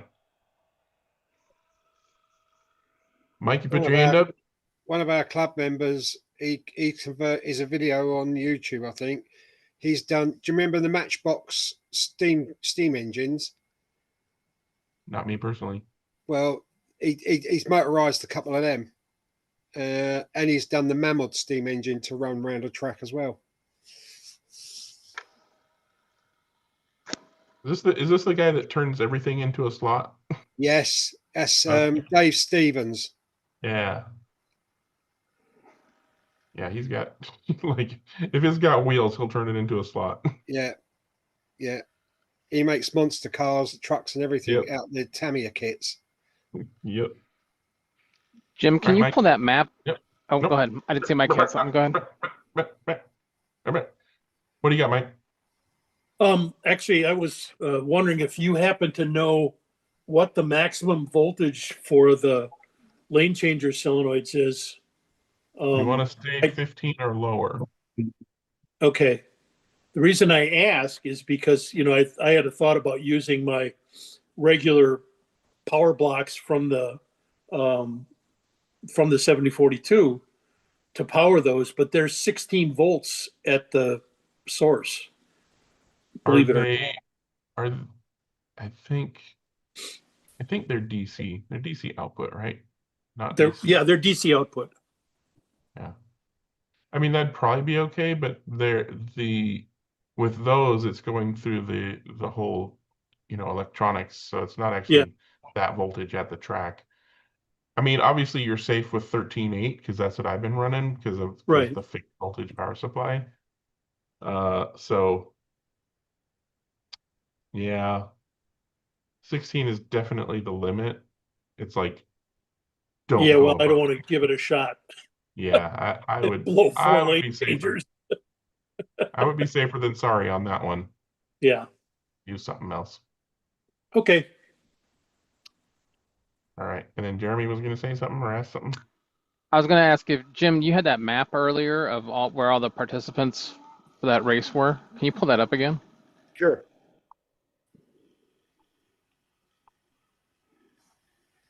Yeah, nobody in Maine. So the one driver in Iowa, I think he finished 15th place, which is, I was impressed. I don't know. Nobody else in the Midwest. I don't know. I can't believe nobody from Illinois or Missouri. Those are the two areas I thought would easily be, because there's a lot of slot car racing in those two states. But I don't okay, even know who's from Washington. there was, yeah, Washington. All right, No. cool. Thanks. There's a pretty decent group of racers in all the major cities in Washington, so it could be any of them. Well, I know Chicago or it used to have a slot car racing scene, and then St. Louis has a big trade show or swap meet every year. So I assume they had a good, but nothing. Oh well. Oh, and I think it goes without question. Oh, No. Ian clearly is America's best slot car racer. Like, there's no debate anymore, no question. You can't say, well, home track advantage. That's done. So he is now the Darth Vader of slot car racing. Gonna have to get a theme Kind song of tough and to an win at intro. Motown. What's that? Kind of tough to win at Motown. I imagine so. That's Rogues Gallery over there. The actual winning, the podium starts below Ian. Were there any European people at the event? Do we know? No, nobody. There was No? nobody from outside the United States. Chris Radisich is from New Zealand, but he lives here, I believe. Okay. I just wanted to see what their input was and how it compared to European events. Well, I guess we'll get Canada that entered but couldn't make it. But other than that, it was all United States. We'll start a GoFundMe for Wayne. We'll get him over here, or Gio. All right. Speaking of Gio, what you got, Joe? So just a bunch of pictures of a race that we did with Ness this week, actually. So which is so Jeremy went away. Let me share.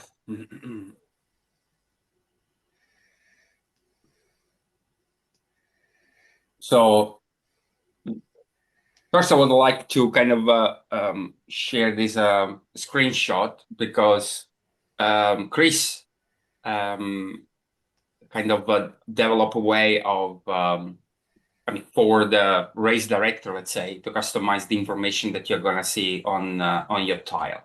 So there is a bunch of let's call it them gadgets. You can so basically imagine these let's say this part over here. It's kind of matrix, right? So 4 columns, 3 rows, and you can kind of drag and drop gadgets. That can be like 2 column or 1 column. And so, for instance, you can have a fastest lap, or you can have gaps, or you can have, for instance, here, this is amount of fuel in percentage, or you could have like a bar, or you can have both, depending how you want to kind of customize your information. One thing that is kind of a bit annoying, and maybe this is gonna be fixed, is that some information here at the bottom might disappear depending if you, so let's say what that cell, when there is like a speed and brake power here, this kind of stays there as long as you don't come off of the truck. Once you come off of the truck, then you're gonna get like the number of damage points gets superimposed, and you lose that information. Now, depending what you put there, this might be not a big problem for you, but I really would like to. I would prefer that maybe this information maybe moved it down to some place where it's fixed within the UI. So, for instance, this information here is kind of a wall clock time. I don't know. And it's replicated across all the dashboards for each driver. So maybe this is something that can go away. I don't know why we need the clock there. But as I said, it's the software behaved properly. We didn't have any we did a proper race. So not fighting the software or finding bugs. One other thing that maybe will need some kind of adjustment is that what you see, this interface is kind of only for the race. And I don't know why, but maybe again, as I say, could be fixed. Is that so? This is the interface that you're gonna get when is in free practice. It's fixed. You cannot change it. So this is the stuff that shows up, and this is when it's qualified. So maybe that this will need a bit of massaging, let's say, in order to make it all. What's our SPD and BRK? Speed and brake, but I don't know what they mean. What are they showing you? Yeah, so these are part of the simulations. So the speed basically is the amount. So it's between I think it's 0 and 255. So it's proper computer science value. So is that you showing your throttle position, or is it a simulated speed of the car? Let me finish. Let him finish, Wayne. Don't make me mute you. So the speed, this is basically this value is your max power. It's controlled by at least two parameters. One is the fuel level that you have in the tank. So the more fuel, the less the power. And then while you consume the fuel, powers go up. Again, this way you have to think about the small club, right? I mean, it's not for large racing. And brake instead is the amount of brake that you have. It is controlled by the performance of your tires. So one of the things that Chris has implemented is that temperature of the tires basically kind of control your brake. So if the temperature or if the tire is not at its optimal level of performance, you will see that your brakes will be kind of reduced. So when you go out from the pit, for instance, even if you have a warm tire, you will see that your brakes are a bit loose. And then the more the tires warm up while you go around, the higher the brake value, and then you get a kind of optimal performance until basically tires will start to wear and the performance again degrade. Okay, so the purpose of having them there is to know the limits within which you're currently working. Yeah, exactly. I mean, at least it's not just a feel that you have by looking at the car or see how the car performs. You also have a concrete number that you can check. So, for instance, a similar concept was implemented in RCS02 or RCS64, but I didn't know what was the value; just could feel it. Yes. Yeah.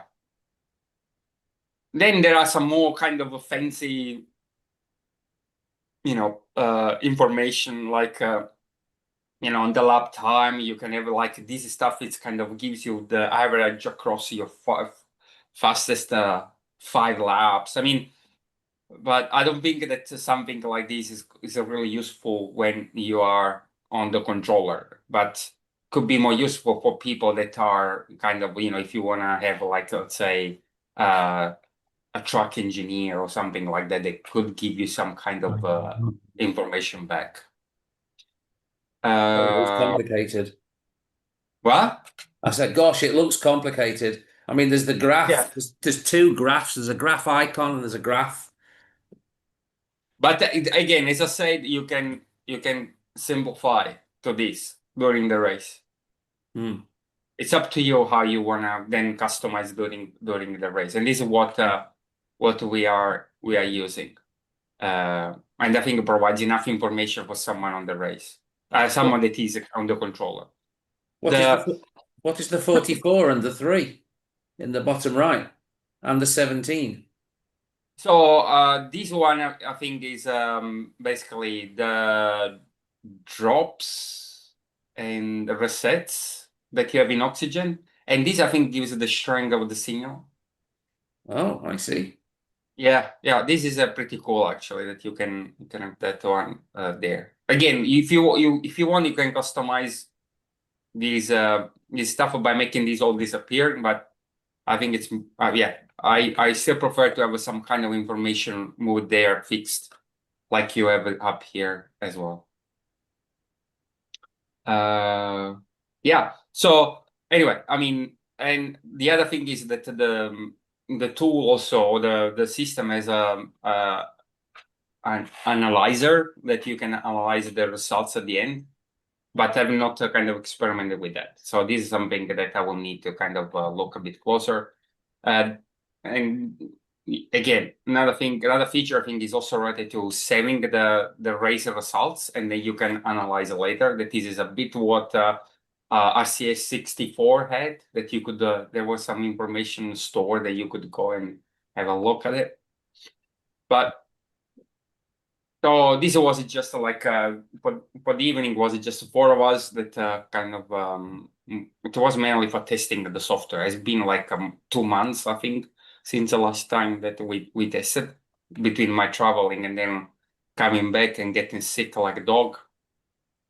I've been kind of canceling a lot of Monday racing. So yeah, so this was kind of a lineup for practice. This is the results after practice. Again, one of the cool feature is that the event, the way in which Ines kind of organized the event is like it's kind of a sequence by default. So you have a free practice, and then whatever results you got there, then you move on to qualify. And this also bring along the tires and the fuel, so you can adjust at the beginning for whatever you need. So at the moment there are two, you can see that the results are split in two, because on the one side you have the position by teams, and these on the right hand side you have instead the performance, let's say, by each driver.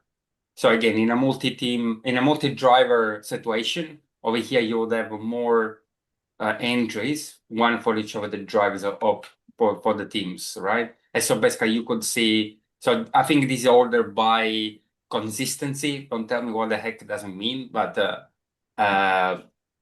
these I need to kind of explore a bit more. But for instance, in this kind of situation, seems like James was the most consistent of all drivers. So then we went. So we did this for 10 minutes. Then you click next, and you go to qualify. There's a lineup for qualify, and we did the qualify.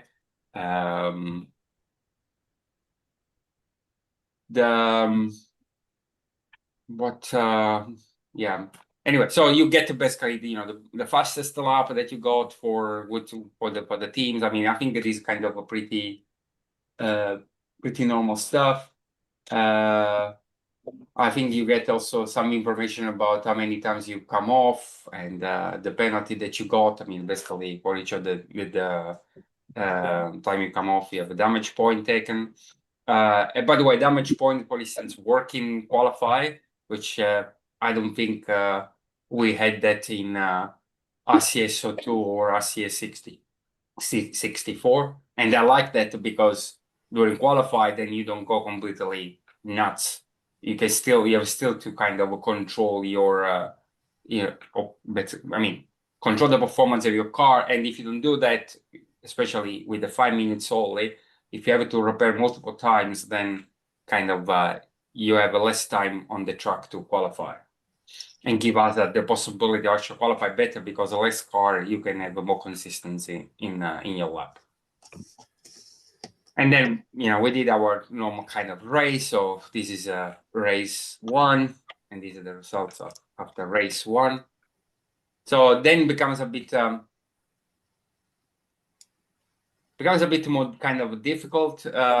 Once you finish the race, then I think you need to kind of reset the event, go back, and then start just straight to a race in order to kind of reset the fuel and especially the tires, because again, for each event, for each session, you have a limited number of soft, hard, and wet tires. And again, we raced with the full simulation, including weather, so which basically affects the tires. I know, but I mean, and then basically again the usual thing. So race 2, results, race 3, semi-darkness. These are the results, so I didn't take a picture. And then this is after race 4 in completed darkness. So there were a bunch of things that were happening. I don't know, maybe it's my track that is kind of, yeah, as I said, it's been for a couple of months inactive. So conductivity maybe is a bit rogue at the moment. And I lost, there were a bunch of things, like it happens that there was at the start, there was a crash just on the grid. So I didn't go initially because I messed up with my lights. I was trying to turn them on, I think, and then Jan crashed on me. And then it seems like everybody lost a lap except one guy, Combi, but was easily resolved because you have a director kind of view. You can go and then change tires on the fly in real time.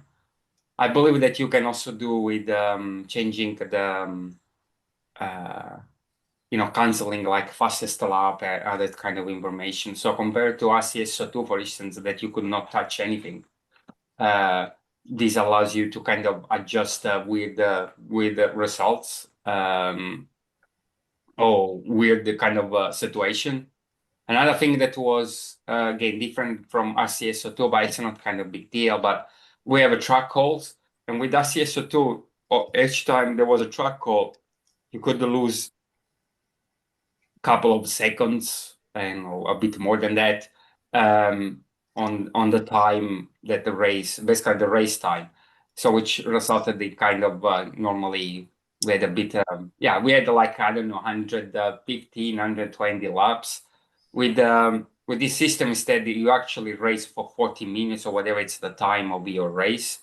So, but we kind of, we did like 127, 129, 130 laps. So this kind of small difference, but the only thing was that people were walking around and said, I mean, this is really going for a while now. I mean, how many times have we already raced? So it was a bit longer event than normal. I had so I was testing SP3 with the SP2 controller. So there was just one SP3 and all the other were SP2. They all moved to Oxygen 4, of course. There was no big issues, no issue at all. But I think during the last race, the battery of my controller died because this was the battery that I had when we were in PR, in Port Ricard. And so basically you just pause. I changed the battery, went back, and I didn't lose anything except for because Oxygen, once you reset the controller, basically resets everything internally. So when you go over the start to finish line, so it counts like it's the first lap, which is not counted. And again, you just adjust by, open the directory window and add a lap. So yeah, so I think that I mean, I don't want to kind of talk too much talk for Chris, but I think his intention is to have a beta version by the end of this month that can distribute to more people. So I think there is some of the kind of clubs in Europe that are kind of lining up, like the large ones, because one of the idea for NES is also to be used for kind of our large events, and so it will need some testing in those kind of settings as well. But the software is is a kind of in a very good state. It's a stable. We didn't have any kind of weird situations during the race. Maybe there are still kind of some of the sounds that need to be adjusted. I mean, the sounds of the rain, for instance, will come and go, but I think that is still something that is related to, I mean, is using AI for having your own voice engineer on the pit, telling you, fastest lap, someone is getting behind you, or whatever, rain is coming, and all that. And I think that is maybe messing around with some of the other sounds. And the other big things that I've not tested yet, but Marcel is that all that information that you have for each driver, you can easily move to your own personal device. That is you connect through QR code, and it's browse based, so you don't need to install any app or any mess. And then you can do all the information about fuel, tires, whatever. It's gonna be on your personal device, which you can make disappear from the main dashboard, which means that strategy is going to be even more interesting because you don't know. Sometimes you can plan your pit stop or the way in which you're racing, looking at how much fuel that the one that is chasing me has, because I'm chasing, because if they are almost out of fuel and still I'm okay, I don't need to push hard because it's gonna pit is gonna into the pit in a couple of laps, and then I'm gonna be in the lead. All this kind of reasoning basically would go out of the window once you don't know what the heck the other guys have. And then you can also basically manipulate all your pit function directly from the device. So you don't need to go with the freaking controller, click, click, click, brake. So everything you can do by touching whatever it's the icon on your device. So I think this will be next experiment, let's say. So it's looking good. In your races, you ran with fuel simulation. Did you run We with ran with the weather as well? Yeah. So yes, I mean when we were racing with SSD and RCS64, yeah, we were using everything. So simulation for fuel, tires, and of course weather. Because it's kind of another variable, especially when you have a changeable weather during the race, because it can mess up your pit strategy. You go in, you change, and then the weather changes, and then you have to go back because the tires are not the correct ones. And it's doing all of this by controlling how much brake you've got and how much power you've got. With RCS64, but I don't remember if there was a kind of I think with RCS64, yes, basically you were controlling the amount of power, and there was also brakes and or better, the simulation of the tires on a track condition was simulated by the layer note of your throttle input. So if you had hard tires or dry tires on a wet track and you were pressing the throttle, there was a bit of a delay. So you had a turbo effect, if you will. And so and then I don't remember, it was and maybe delay kind of removing some of the brake information that you are putting, because in SSD you cannot control the amount of power for brakes. Is it either on or off? With I mean, it sounds complicated, but once you get into it, you don't even notice. RCS64 was implemented really, really well, and you get used to it. I mean, it's just a matter of. So is this not making your car disconnected from your hand when you race with all these simulations and you've got these delays built in and you've got limitations, or you've got your quantity of brakes changing as your tires warm up, you're getting more and more brake rather than less and less. Does this not just completely disconnect the car from your finger? No, you have to adjust of the condition of the car and the condition of the simulations. It's so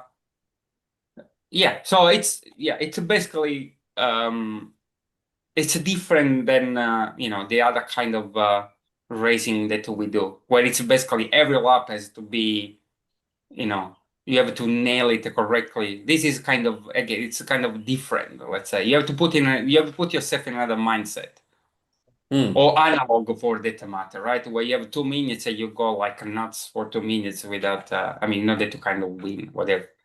Well, despite all these simulations, it looks like you're still hitting your 5.7 second lap, which is about perfect. But again, because you get to that point where the car is up the optimal. So you have a very good tire, so which means good brakes, and also you have like you know, the last, Low fuel load. low fuel, or you know, I don't want to say that you're almost at zero, but basically you have like optimal performance, and then you can still hit your. So you have like a window of time where you can do that. So you need to change your pace according to where with the simulations are. And again, it's not like the brakes are dramatically low, right? I mean, it's not like you have the car, you know, flying and there's, oh, what happened? You know, it's also gradual, right? It's not like completely right. And you adjust to it. I'm going to have a go at it some point somewhere. I've never had the opportunity. The only thing I've ever done is stopping for fuel, but it made no change to the way the car drove. Yeah. Yeah, you But need to be again, you know, you need to be able to adapt your trigger finger to the changing responsiveness of the car, right? Yeah, It's sounds a little alien to me. anybody who's played with RCS 64 in simulations will be familiar with that. But yeah, if you're an analog racer or even a digital racer who absolutely wants there to be no changes ever to the way the car accelerates when you pull the trigger or the way the car brakes when you let go of the trigger without you making those changes to your controller, then you won't enjoy them. But if you play with an open mind and you keep in mind the fact that you're going to need to adjust your driving to the changing track conditions and therefore the changing behavior of your car, then it adds a whole nother level of fun to, I mean, honestly, for me, to the racing. Agreed. yeah, but and there is another thing as well. I mean, in the race that we do with Wayne, where basically we have 1.5 hour or 6 hours or 24 hours. I mean, between Steam, the car also changed completely. Like when we did the Suzuka, so when I did it with the Group C, I kind of test the car that I built for the qualify or the free practice. I was going one way. When Iona gave me the car, it was a completely different car. It was like a brakes were like so because it was basically dragging her ass on the track, right? And so it was, you know, I was saying, what the heck? Why is this car is so slow? So again, with the simulation, what we're trying to do is in 14 minutes squeezing in what would happen in a 6 hours, whatever, and kind of on the real physical car, let's say. Yeah. And anyway, I mean, again, it's not for everybody, but NES, you can remove all that crap, and Oh, yeah. actually is a super clean. And I hope that people are a bit open-minded, because I know that there are some you know, people that really are familiar with the chrono, although chrono is not the kind of the best thing out there, but they know how to, if something happens, they know how to recover, right? And in a large event, there is a lot of pressure, right? Because people be traveling all over the place, and still problem happens, right? I mean, it's not like we don't have a kind of issues, but yeah. So, and then I think, you know, Chris needs to go to some of these events as well in order to get familiar with what we need, because one thing is you know, doing your race at the club, even if it's like you know, double the size that I have, but it's still like a small club. And then when you have the pressure, and it's simple example is you know, during practice or qualify, even race, right? People plug and unplug their control all the time, but the information does not disappear. And I think in ESA before, if you unplug the controller after 5 seconds, the information will disappear from for your ID or whatever. Imagine that, right? During qualifying, then you're like, what the heck is going on? And so this is where I think, yeah, I mean, some of the feedback that I provide to Chris, based on that experience, let's say, kind of is helping to prepare for that. But he needs to go. He needs to go and start playing with the big boys. Gio, if it's any consolation, I can tell you in a real Formula car, when you do a 20-minute session, everything changes every lap. Yeah. Yeah, well, everything from ambient temperature, humidity, the amount of rubber on the track, if someone drops some fluid, the heat in your tires as you lose fuel, as the car, like your fastest laps are usually at the end of a session because you're lighter. Yeah. So hope that helps. Yeah, and I think exactly. And that's happened to us. Yeah. And it's exactly that the software is attempting to simulate. But we are actually quite familiar with this really taking place for real with the slot cars. Things like it, you know. It just over takes a long longer. period of time. Takes Yeah. longer. Yeah, Ground well, I was gonna clearances say, but change. Gears sure, actually bed absolutely. in. But what your changes that happen in 6 to 12 hours in a real car happen within 6 to 12 laps for real, right? Yeah. So I think that's what Gio's trying to sort of simulate, and I think it's awesome. Yeah, I would say that Wayne, the kind of racing that you're doing with the distance races, the endurance races, is basically analog with lane changing. Yes. Whereas Yeah. full Good digital analogy. is what we're talking about with NES, and it's a different ballgame. Yeah, evidently. Yeah. But that's what I'm saying, right? I mean, I cannot have like I like those 6 hours, 24 hours. I like even more. But it seems that is not going to happen anymore. So, but and again, that's kind of it's a different ball game, right? And again, I prefer those to any analog race per se. I mean, I will never travel halfway through the globe just because of doing 2 minutes, 2 minutes, 2 minutes on each leg. It's not my thing. I can do it in the local club, no problem. In my local club here for digital, I cannot have a 6-hour race or 12-hour race or whatever, right? So in the evening, we kind of, in 40 minutes, we kind of simulate several kind of effects that basically change the way in which you are racing, right? Because it's not just going quick all the time. It becomes more like a bit of resource management as well. And I like that aspect as well.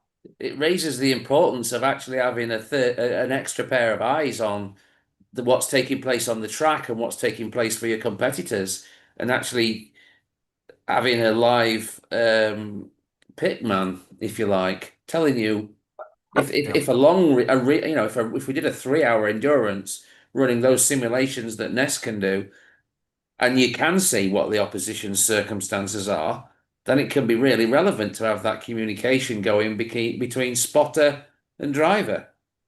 Yeah. I mean, the potential that I can understand, and I'm a little bit excited by the potential that it's got. But to get a large field of competitors to agree to run under that is going to be quite a challenge, I feel.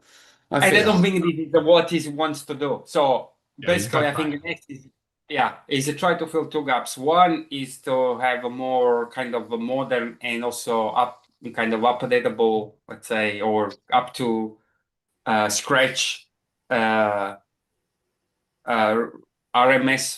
with the simulation for small digital clubs, and then all the other extreme going to basically large events, and then giving like the bare bone, just the lap times and like counting laps as a chrono, but again done with a better interface. Because I've seen some of the screenshots. I will not play with it, but I've seen some kind of screenshots of when you do just bare bone digital, and it looks like the standings in real racing. When you see. So yeah, the GUI is really it's really slick. So it could output something that could be a live stream that's not got driver tiles and yeah, of course, yeah. So imagine like the chrono thing, but done like in 2026, right? I mean, with the proper with the proper graphics of phones and. Now,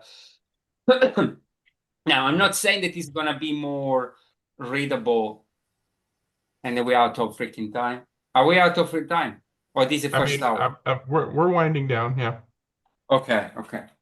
Then so I'm not saying that it's gonna be more readable than Chrono is at the moment, but my hope is that we can use like the personal device that you can bring with you on the stand, and you can on now hearing. At bare minimum, I would like to hear my lap times.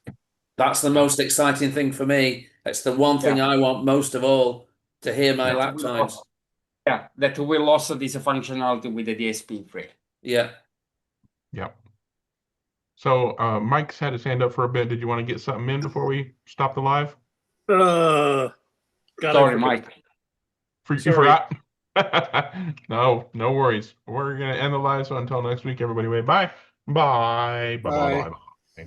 Bye. See ya. Wouldn't want to be I just remembered. Okay.